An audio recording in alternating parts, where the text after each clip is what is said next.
isso? O que você me fala? O que eu costumo falar disso é porque na física básica, a menor distância entre dois pontos é uma linha reta, né? Mas com Deus não é assim. Por quê? Porque Deus tem informações que a gente não tem. Então, eu costumo contar essa história também. Uma vez caiu um pedaço da estrada lá em Goiás, chegando em Caldas Novas. Na chuva, levou uma par da ponte lá. E na noite que aconteceu com a chuva, uma família caiu com o carro lá e morreu. Uau. E eu tava com viagem marcada no outro dia de manhã para ir para lá. Só que eu vi a notícia e não comentei nada com a minha família, eu não fico comentando notícia de morte.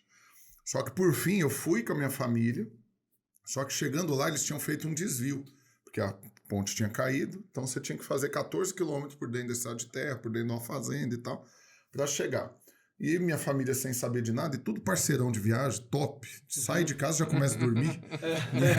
E eu não posso nem ouvir uma música, nada, tem que ser silêncio. E aí eu tava, na época eu não tinha o terceiro filho, então eu tava com um filho de 6 anos, um com menos de 2 e minha esposa. Os 3 dormindo dentro do carro, o asfalto, belezinha, tudo tranquilo na viagem. Mas de repente eu saio desse percurso e entro nas costelas de vaca, nas valetas da chuva grande na estrada de terra, né? As valas enormes e tal. E aí acordou todo mundo. Aí o bebê já começa a chorar. O outro já irrita, por quê? Não sei o quê. E a mulher já estressa também. Pra que você fez isso? Não sei o quê. Por que eles estão me questionando? Só porque eles não têm a informação que eu tenho. Entendeu? Aí eu peguei um caminho que aparentemente não é o melhor, não é o mais rápido, mas vai salvar a vida deles. Mas vai salvar a vida deles. Então, às vezes, você não entende que no percurso que Deus está dando na sua vida, tem lugares que você tem que passar. Tem experiência que você tem que ter. Simples assim. Por quê? Porque até o grito da independência do nosso país, né? Como a jornalista esses dias falou que é o que está na nossa bandeira.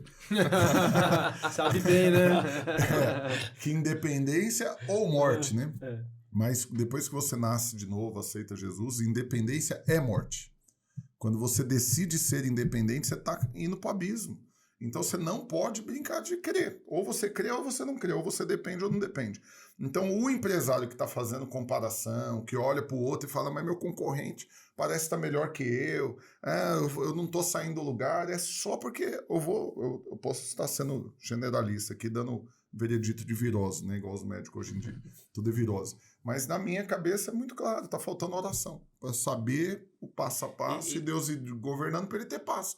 Eu sei que eu estou num caminho que parece estar mais longe, na minha cabeça já era para eu estar melhor, mas é o Senhor que está dirigindo o carro, ele sabe. Talvez estivesse dando tudo certo também, ele nem viria perguntar o que está acontecendo, não consideraria a questão espiritual, tiraria Deus da equação, né? Cara, tá dando tudo certo, tal.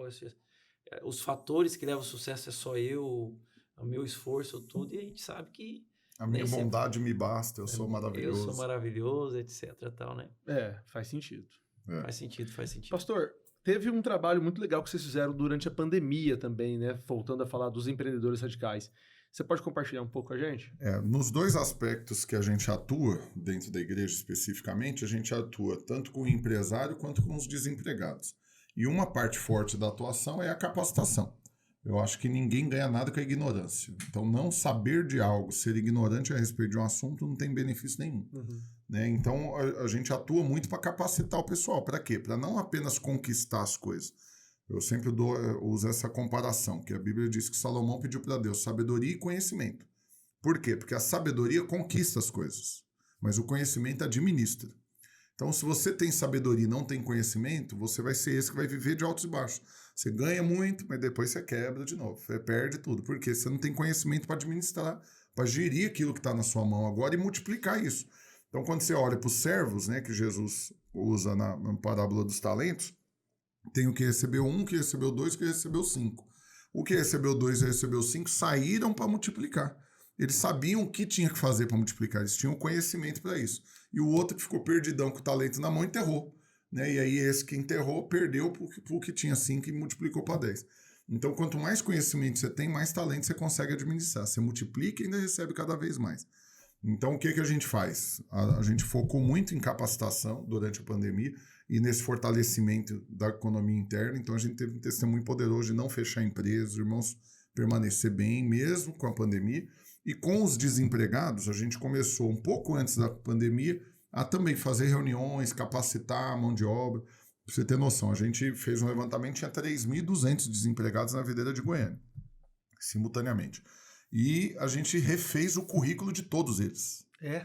Até tirando foto, assim, dos que... Tipo uma consultoria, assim. A gente pôs eles... Então, assim, mais de 70 treinamentos a gente deu nesse período.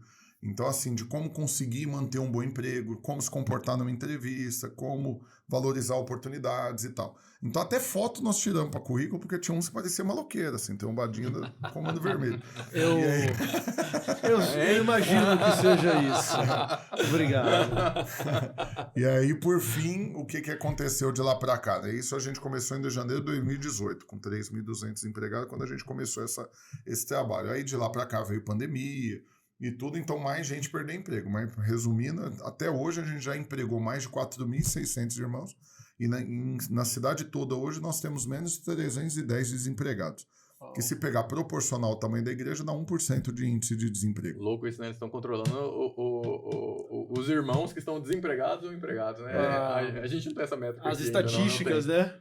Muito legal. Não. Muito Nós legal. temos o mesmo trabalho. Isso é Então, cuidar, quando você né? pega 1% de índice de desemprego, nem Estados Unidos, Europa, assim, no ápice da O prosperidade, Brasil tá tem com o quê? 1%. 12? Chegou em 9,7 agora, porque Então. o presidente fazendo um bom trabalho.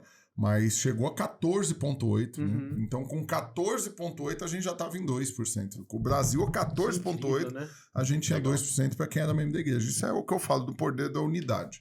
Quando você se une e decide não buscar só o benefício próprio, mas estar disponível para abençoar quem está do lado, aí todo mundo ganha com isso, né?